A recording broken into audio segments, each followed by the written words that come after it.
Up today, South Korea and the US agreed to thoroughly implement UN and their own unilateral sanctions against North Korea for the regime's recent nuclear and missile provocations. The general election might only be a few weeks away, but President Park Geun-hye urges the political parties to remain focused on their responsibility to the people, especially during these difficult economic times. First meeting his Cuban counterpart in Havana, US President Barack Obama says the US trade embargo against Cuba will end. Stay tuned for these stories and more.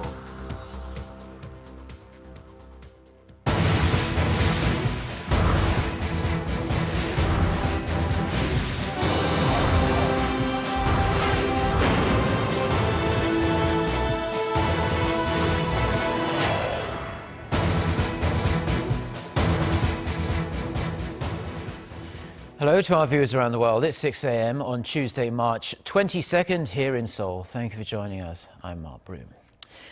We start this morning with what was a busy day on the Korean Peninsula, striking yet another defiant tone. To start the week, North Korea fired more missiles into the East Sea on Monday as South Korea and the United States held their first high-level talks on the sanctions on North Korea right here in Seoul. They agreed to focus on the multilateral and unilateral sanctions they have on the regime. Kwon Soo-ah starts us off. Seoul and Washington are giving their full vigor and energy to implementing the sanctions on North Korea. That's what U.S. Special Representative for North Korea Policy Sung Kim said after what he called a very productive session with his South Korean counterpart Kim Hong-kyun and other officials at Seoul's Foreign Ministry on Monday. According to the ministry, the two allies focused on three main points: the implementation of the latest UN Security Council resolution, the other unilateral sanctions, and enforcing pressure on North Korea at the international level. We continue our closest possible communication and coordination with the Republic of Korea. And both countries are also reaching out to others in the region and beyond to ensure that everyone is implementing this important resolution fully. When asked for an assessment of China's stance on the matter, Kim said Beijing made very clear it intends to fully implement all provisions of the resolution. What's notable about Monday's bilateral talks is they were the first of their kind with a sole focus on the North Korea sanctions. That's why they were also attended by U.S. Treasury and State Department officials, including the coordinator for sanctions policy, Daniel Fried. He was also responsible for explaining the additional U.S. sanctions, which were somewhat ambiguous as to the range of people and organizations covered, especially with regard to the employment of North Korean workers abroad. The new executive order from last week provides very broad authorities to deal with the issue of exportation of labor. And it doesn't mandate anything in particular, but the authorities are there if needed. Fried also said the U.S. sanctions are designed to be used as a platform to advance the purposes of the latest UN Resolution 2270. Continuing talks regarding implementation of sanctions on North Korea, as well as other ways to pressure the regime, are expected to be discussed during a separate meeting at the ministry Tuesday between South Korea's top nuclear chief Kim Hong-kyun and his U.S. counterpart Sung Kim. Kwon Soo-ah, Arirang News. Now, as we mentioned at the top of the broadcast, North Korea launched a number of short-range missiles into the East Sea on Monday afternoon. Its second test firing in the space of just 3 days. They appear to be in protest against the ongoing joint military drills between South Korea and the United States. Kim Hyun-bin reports. South Korea's Joint Chiefs of Staff said that North Korea launched 5 missiles on Monday from a location near the northeastern city of Hamhung in the North Hamgyeongnam-do province. The missiles flew around 200 kilometers before falling into the East Sea, and experts believe the missiles were fired from the North's new 300mm multiple rocket launcher. And this is the North's third missile launch in less than 2 weeks, with the latest launch of 2 mid-range missiles having come just 3 days before. Shortly after the missile launch on Monday, regional powers were quick to weigh in. China's foreign ministry called on North Korea to stop violating UN resolutions banning such launches. It also called on all relevant parties to exercise restraint and not aggravate tensions. Similarly, the U.S. Special Envoy for the six-party talks, Sung Kim, who is in Seoul for talks on the sanctions on North Korea, also called on Pyongyang to stop all provocations that violate UN resolutions. South Korea's Air Force responded to the North's latest provocation by conducting a large-scale drill, targeting the regime's nuclear and missile facilities. If North Korea launches another provocation, we will counter it with our airborne firepower and end their will to start a war. The regime has launched 15 missiles since sending a satellite into space atop a long-range missile in early February. Military officials in Seoul believe the latest provocations represent an armed protest against the annual military drills between Seoul and Washington. North Korea says the drills are a rehearsal for an invasion, while South Korea and the U.S. say they are purely defensive in nature. The drills are expected to continue through the end of April. Kim Hyun-bin, Arirang News. Now, South Korea's political parties scramble to prepare for the general election in mid-April. President Park Geun-hye has weighed in on the election debate. She has called on the parties to remain focused on their responsibilities and not solely on campaigning. She also stressed the need for national unity in the face of continued threats out of North Korea. Song Ji-sun has more. President Park warned that by taking their eye off recovery efforts, Korea could once again slide into turmoil similar to that experienced during the 1997 Asian financial crisis that rocked Korea and most of Asia. With a handful of economy-reviving bills pending at the National Assembly, she called on her senior secretaries and politicians to do what they can to improve the people's livelihoods, saying the economic clock should not be stopped for the election. 지금 선거 때문에 많은 것이 멈춰 있지만 정치가 멈춘다고 경제도 멈추고 민생도 멈춰서는 안 될 것입니다. 가장 중요한 것은 민생이라는 것을 우리가 잊어서는 안 됩니다. With the possibility of the North conducting a fifth nuclear test at any moment, President Park said national unity is what will stop Pyongyang's acts of aggression. She noted that over 5,000 South Koreans have died as a result of North Korean provocations since the Korean War ended. The president also said a ceremony will be held on Friday to commemorate those who died protecting the West Sea, with the 6th anniversary of North Korea's sinking of South warship Cheonan falling on Saturday. Park stressed the importance of readiness both on the diplomatic and military fronts in response to North's reckless provocations and added that Seoul's diplomacy on the international stage will decide the future of the Korean peninsula and the unification of the two Koreas. Song Ji-sun, Arirang News.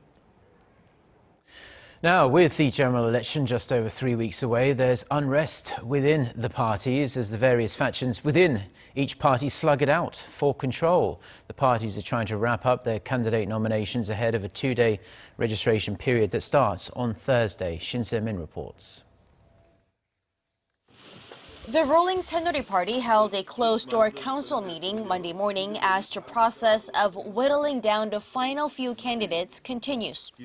The party has remained mum on whether Yoo Sung-min, the party's former floor leader, will be put forward or not. The political heavyweight has a previous record of clashing with President Park Geun-hye over the administration's promise to expand social welfare without raising taxes. The party's nomination committee chairman, Lee Han-gu, a key President Park ally, revealed late Sunday that the committee is waiting for Yoo to step away from the nomination process voluntarily.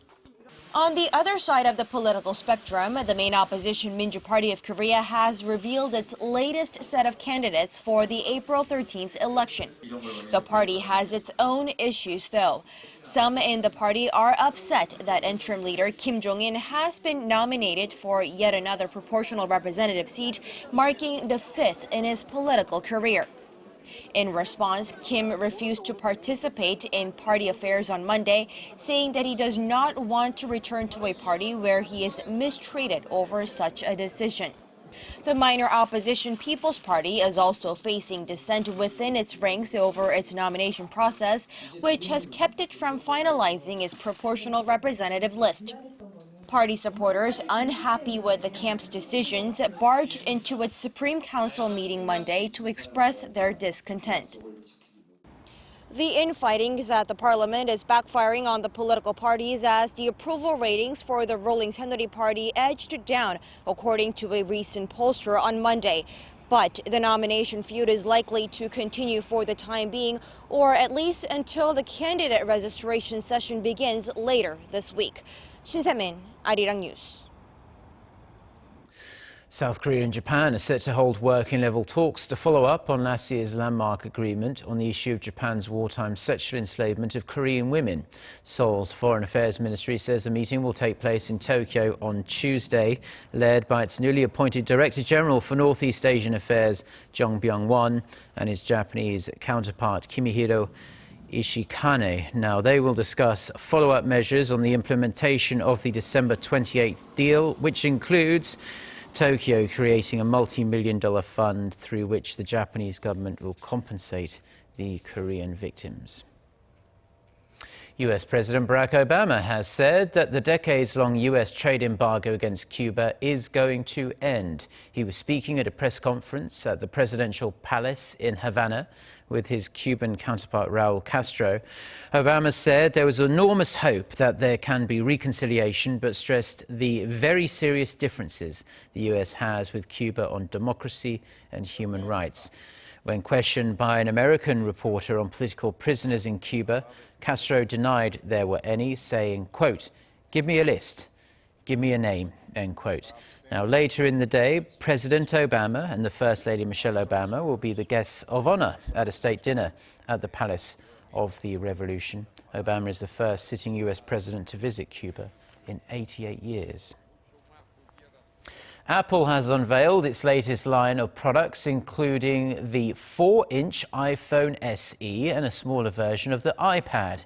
The new iPhone returns to its smaller display, which looks similar to the iPhone 5S, but features the latest technology such as Apple Pay and the company's fastest processor used in its iPhone 6 models. The 9.7-inch iPad Pro features a new display system, improved speakers, and is compatible with the Apple Pencil. Apple also officially released its iOS 9.3 software called Care Kit, which can help patients and medical professionals use their phones in terms of health care. Pre-orders for the new iPhone and iPad will begin on Thursday in selected countries. And the US Supreme Court has agreed to hear Samsung's appeal against the massive damages it was ordered to pay for infringing upon Apple's design patents. The court announced on Monday local time that it had accepted Samsung's petition to consider the case following a 2012 district court ruling that forced the Korean company to pay Apple $548 million in damages. If the court sides with Samsung, it could be able to get back almost $400 million from Apple. This marks the first design patent case the highest US court has taken up in 120 years. The court is expected to hear arguments and rule in the 9-month term that starts in October. Now, spring is in full bloom across southern Korea, where some of the country's biggest flower festivals opened over the past weekend, attracting thousands to admire the early blossoms. Oh Seong with the details. Frail white petals tinged with pink. The plum blossoms cover the mountainous slopes of Jeollanam-do province, overlooking the Seomjin River. It's the very picture of spring, which appears to have come round early this year across the southern parts of Korea. Visitors from every corner of the peninsula are gathering here in Gwangyang at the Plum Blossom Festival to take in the sheer beauty of the landscape. I came because it's the earliest flower festival this year. I'm glad I did because the flowers are so beautiful. We've looked around and taken lots of photos. We've even had plum blossom ice cream. My travel club members and I come every year to look at the flowers, enjoy their fragrance and the food. This year, the flowers are more vibrant, more beautiful.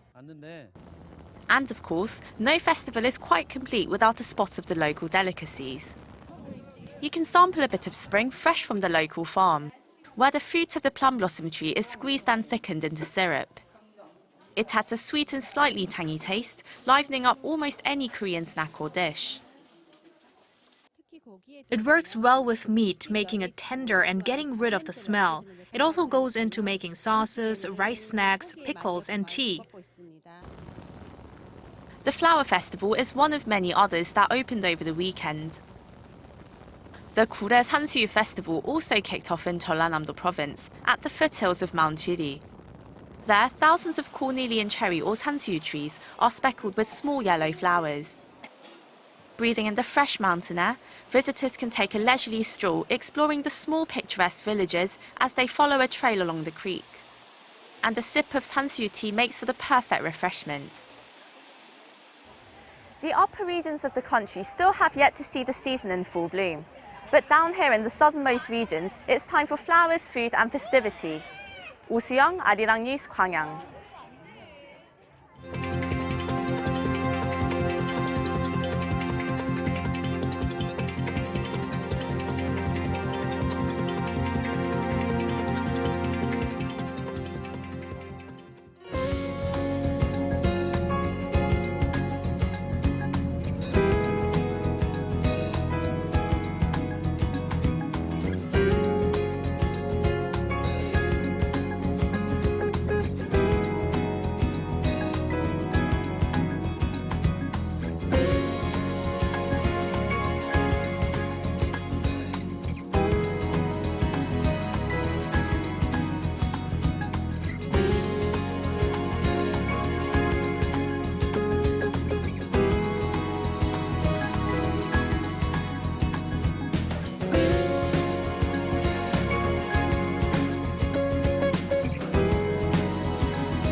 Well, that's all we have for now. I'm Mark Broom. Thank you as always for tuning in to our newscast. We're going to be back for news at 10 a.m. Korea time. We have live coverage of a speech by President Park Geun-hye, and we'll also have our next scheduled newscast at noon Korea time. So until then, goodbye.